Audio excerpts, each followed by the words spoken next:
ठाणे महापालिका चषक 31व्या वर्षा मॅरेथॉनचे रविवार 10 ऑगस्ट रोजी आयोजन करण्यात येत असल्याची घोषणा ठाणे महानगरपालिका आयुक्त सौरभ राव यांनी गुरुवारी केली।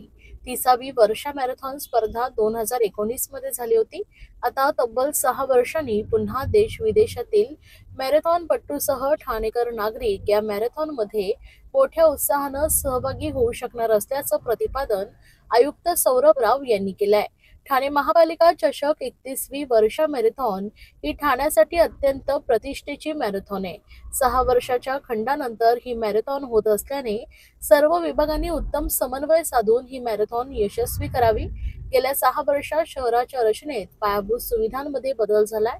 हे लक्षात घेऊन सर्व मॅरेथॉन मार्गाचं नियोजन करावे असं आयुक्त राव यांनी नमूद केलंय। सर्व महापालिका अधिकाऱ्यांनी या मॅरेथॉनमध्ये सहभाग घ्यावा असे निर्देश आयुक्त राव यांनी दिले। तसेच त्यासाठी आतापासूनच दररोज तयारीला लागावे असंही राव यांनी म्हटलंय। या मॅरेथॉनचं आयोजन ठाणे महापालिका आणि ठाणे जिल्हा ॲथलेटिक्स असोसिएशन यांच्या संयुक्त विद्यमाने होणार आहे।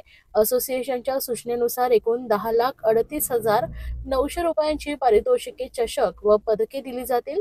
प्रत्येक गटातील प्रथम विजेत्यास 1,00,000 रुपयांचं पारितोषिक आहे, तर प्रत्येक गटात प्रथम 10 विजेत्यांना पारितोषिक व चषक देण्यात येणार आहे असंही आयुक्त राव यांनी जाहीर केलंय।